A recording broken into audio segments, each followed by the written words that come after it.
source out those vacancies speculatively. Okay. And I read about one entrepreneur in the region. He said, "My career is the sum of my detours." How can you, make this come across in your application? Because we heard this morning and yesterday that it's very important to have practical experience, to do volunteer work, maybe to do this, to do that. But maybe there's not a linear line. Maybe that it's not clear to the employer, at the other side, that this is actually makes sense. So what would you advise people to do? When I'm looking at the CV of a lot of people who said, I have no red line, and I look at their CV, I said, well, there is a red line. You have to find your red line. I think anybody has a red line. Anybody which is going from school to the university, made a bachelor, and then made a master, you have a red line, because you know what you have done. You know your own motivation. Thank you. Your motivation, and that is your red line, and you can deal with that.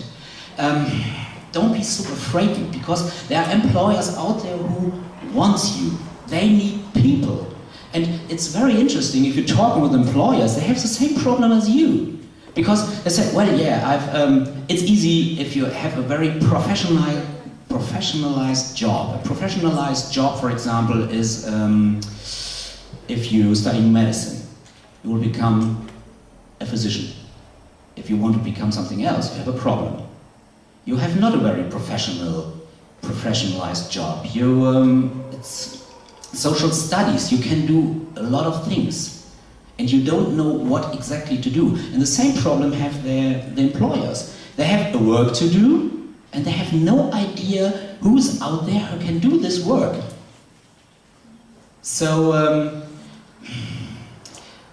you just have, take your own red line, and you have a red line already, and look for jobs which are good for you, which is good for your red line. I just wanted to say, I totally agree with the red line. I know it's not always easy to find that red line within your CV, your professional path, but there always is one, and through your motivation you can find it, and it's very valuable as well for the employer, even if you have a CV with very different types of jobs. They value that as well, and I would say not to be afraid of making a radical change in your career if you want to. It's very valuable for yourself, because that will make you happy, and very valuable as well for some employers. We're not in the 1980s anymore, whereby companies are looking for people who have linear careers. They're looking for diversity. One thing that I would definitely add to that, there was a study in the UK, and I can't think who it was by, but it showed over your working life, which in the UK now for someone graduating is 45 years, you will have up to 7 different careers, and it will be the people that can be nimble and look at the skills they're developing as they continue through their working life, and how then when the market changes, when technology enhances, whatever it might be that impacts on your job, and perhaps that role isn't a role that's there anymore, is how you take that core skill set and apply it to something different. And so, I mean, I've already seen one small change, I would say, in what I'm doing, is I'm applying knowledge that I worked in professionally. And then the work that I'm doing with photography is a complete curveball to what I do professionally in my work at the university. But the skill set's quite similar, because it's a very people-centred role. You need to be able to interact and communicate with people. And so I think actually a lot of the core skills there move across and transfer. So it's that transferability that's important. I mean, hands up, who knows what they want to do, hand on heart? And that's completely fine. And that's normal, and don't panic if you don't know what you want to do. I didn't know I wanted to do this. I finished university in 2005, I had no idea what I wanted to do. I fell into recruitment because my friend did it and I knew you could make quite a bit of money if you did it well, and that seemed to appeal at the time. But I hadn't thought about anything I'd said to you earlier in my presentation, so I'm almost contradicting myself by saying all of these things. But I think if I had that insight at that point, I might have thought a little bit differently about what I did. And so I think that the quote that you said about that entrepreneur is so true. Perhaps, particularly with people that are enterprising, is that perhaps it's the learning curves that they've gone through themselves that then form where they go with that sort of skill set that you would see with an entrepreneur. Okay. Now, are there questions in the audience? I'm sure there are.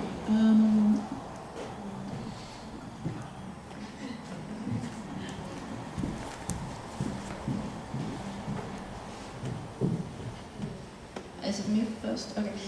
This might more be a comment too.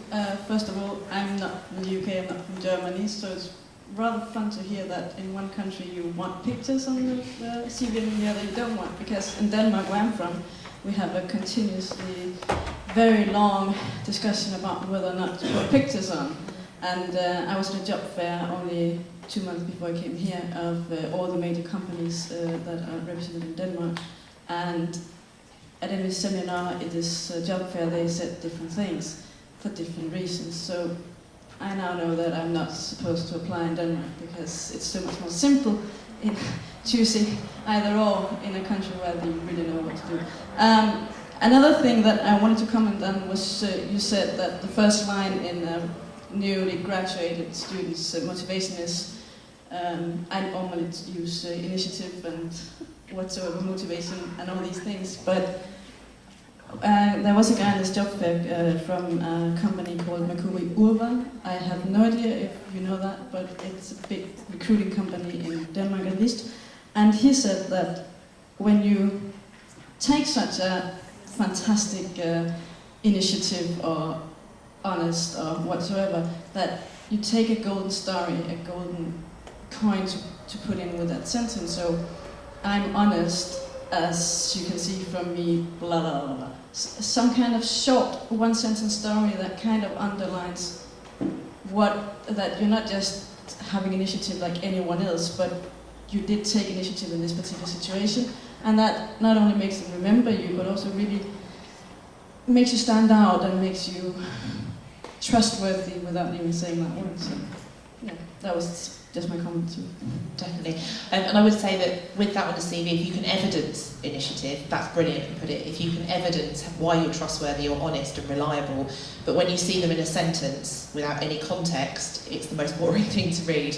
And I would say if you're finding in Denmark you're getting conflicting advice from different companies, that's down to tailoring your application. If someone wants a photo, give them a photo. If someone doesn't want a photo, don't give them a photo. But you never know. Yeah. My question would be to you as advisors in the UK and Germany, how important extracurricular activities during your studies are. How would you consider them as very important, or do you think on the, for example, German market, but good grades are far more important? How do you see that? Good grades. Both in the UK. There's been, I think in the UK, that I don't know about Germany and the higher education market, there has been a mass market produced with higher education. 50% of people have degrees, so that's now just a sifting tool for employers. So what extracurricular things have people done? What work experience have they done? What relevant work experience have they done? What societies have they been involved in? There's all of these hoops now that you have to jump through in the UK. So part of my work is actually developing a mechanism to record extracurricular activity that will be shown on a student's diploma supplement when they graduate. So in the UK it is really important, and it shows how you can take the skills you're learning from your academic studies and perhaps live them a little bit in practice or in a context, in a working environment. I feel it's different in Germany. Yeah. The labor market of Germany is a labor market of diploma. If you don't have one, you're out. If you have a good grade, fine. If not, not so fine. I don't know why, but a lot of German employers, well, if you get into the interview, then it's a different point. But But for your application, they don't really look what you can. They look what you have. That's the grades. And the grades are very important. That's not good, but I think it's a fact.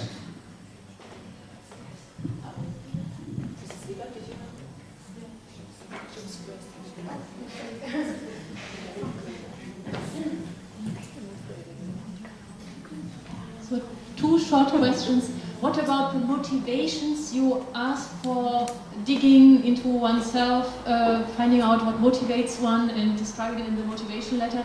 But what about political advocacy,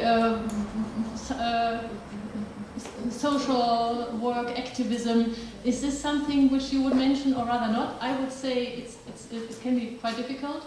And the other question is what wages, what is the level of entrance wages you would expect, you could expect? If it's not an internship, if it's not a 44,000 euro wage, what would be realistic for a first job? I start with the second question. This is the most horrible question I get asked. Because well, I think start with 2 points. You can find in the internet a lot of sources which money you can get for what job if you're a beginner or if you're a experienced. Try to find these jobs. It's well, I can tell you a few sources, and the other thing is, what do you want? How much money do you want? Is it okay for you? So there are some figures there which normally a bit too high than the reality, and if you're going down a bit, it's okay. It's a very, very difficult question. And the first one was social. Okay. Yes, that's very good. First thing, because a lot of employers like if you have done some social work before you're studying, especially in Germany. This is one point. This could be really the point if you get the job or not. If there are 2 candidates which have the same degrees, the same notes, which are same good for the job, and one have a lot of social work in its life, then probably he or she will get the job. And the other thing is, you don't communicate with computers, you communicate with people. So if you have a hobby, for example, doing martial arts, and there's another one who's doing martial arts, you're on top of the shelf. That's it. You're talking to people reading your applications, and that could be the hook. Well, okay, it could be the opposite. That's the risk, but I think put it in your application. I think it's quite important. I'd also say when you're talking about money is thinking about your own personal circumstances. How much is rent going to cost? What taxes do you have? Other expenses? How much do you want to spend? What shoes and handbags do you want to buy every month? That kind of thing. And just think about your own personal circumstances and what you want to earn, and then what realistically is out there in the labour market. And I think sometimes for students that I work with, it's quite shocking that jobs aren't going to pay £50,000 when they graduate. The reality of it is it's probably between £20,000 and £30,000 a year. And so it's just knowing what your own circumstances are, what's available in the labour market, and just making sure those things match up. And I think that's quite interesting then when you think about what motivates you, and perhaps you might find that money is a bigger motivator than you first thought. Yeah, I've also got 2 questions concerning the German labor market, as it is claimed to be rigid all the time. I, for instance, am studying in the Netherlands, and they have got a different grade system, which ranges from 0 points to 10 points. And I wonder whether a German human resource person is really willing to, see if I have got an average of, let's say, 7 points, and what that really means in German grades. Do you know the diploma supplement? It's a European paper. You can find it on the internet at Europass, and then you can get it from your university, and there are the grades are explained for foreign countries? Yeah, that's also a very funny thing, because I heard of some kind of Bavarian formula or something like that it was called. And they calculate with the lowest and the highest grade, which makes sense, well, at least from a mathematical point of view. But the Dutch people almost never give you 10 points, because this, yeah, is perfect and people can't be perfect or something like that. So you can just, or almost just get it if there are multiple choice questions, because then they have to give it to you. So 7 points equals something like a 4 or 3, which is not really good in the German system, but which is not too bad in the Dutch system.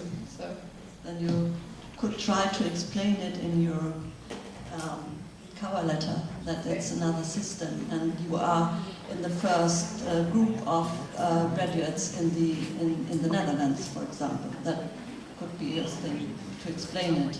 okay. You want to add on that? As you might know, people in Germany have the same problem, because it's very different from any federal state of Germany, and it's very different from any university. For example, I know that people who made their bachelor in business administration at the University of Cologne, they had very big problems to come into a master program of their own university, because their grades are so bad that people from lower ranking university always come into the master program because they have the better grades. So it's a problem anywhere.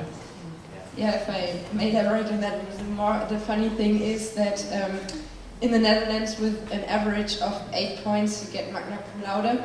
And if you look at German universities, some say this equals the grade 1.7, and others say it's 2.5. So, I mean, that's quite a huge span. So, how can I explain that to them? Because I think it always looks not stupid, but, you know, of course I want to, you know, tell them I have got good grades, but if they don't know whether it's true what I'm saying, I think this is a really bad position for me, isn't it? We are often asked to write letters of reference, and one of the questions is, you know, does the student belong to the top 10% of his class, to the top 5% of this class? And if you could somehow put this information into your CV, into your cover letter, into your application package, maybe this would help. To make it clearer, what does this actually mean? Okay, and the last question is then, also in the Dutch system, masters do only last 1 year, so it's not 2 years as it is in Germany. And how far are they equivalent? Is it just that I have the title? Is this something? After Bologna, you have a master or not? Okay. Anything depends on the employer, yes, but well, you have a master, that's it. Anything depends on the employer, that's clear, but after Bologna, a master is a master. That was the reason of Bologna, wasn't it? Yes. Other questions? There's one. Yes, I have a question. I'm not sure if you're able to answer it, but I will try to question this I'll just ask and we'll see if I get an answer. Hypothetically, like what I heard from my European Studies program, there was someone who was a non-EU citizen and who was trying to get a job in Germany, and then he got a job, but then the immigration office said, sorry, you can't have this job because it is not European Studies related, because in Germany you have to, once you get a degree, you have to have a job that's related in your field. So what can you do to convince the immigration office saying that this is related and so on, or how to handle this type of situation? I guess that's my question. I don't know if you can answer it, but try.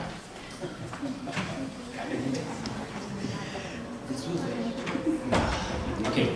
I think we have to look. If you, as I said before, if you make your degree at a German university, you're allowed to look for a job in Germany for 12 months. This is one. If you didn't have your degree from a German university, you come over to Germany and you have an employer which will employ you for a special job. Then the German federal, well, the German job agency have to look first whether there is people from the EU or people from Germany which is competent for this job, and they had to get to this job first. So, but the thing is, your possible employer have to make clear that you are the person which are needed. And that's more a problem which your employer have with us. And if there is no other candidate which is saying has the same education as you can get the job, and then you can get a job, a work allowance for Germany. I need to add to this. Unfortunately, we had the case last week or so that one of our alumni students from Azerbaijan, who did this MA degree here a couple of years ago, and found employment in Frankfurt working for an NGO. And the immigration office told her recently that with a Master in European Studies, you're supposed to work in Brussels. Okay, so how can you, why do you work for an NGO in Germany? That doesn't make sense. And Professor Lehmann actually wrote a long letter to the immigration authorities in Frankfurt explaining why you are quite qualified to work for an NGO with a Master in European Studies. We're still waiting for the answer. Yeah, so.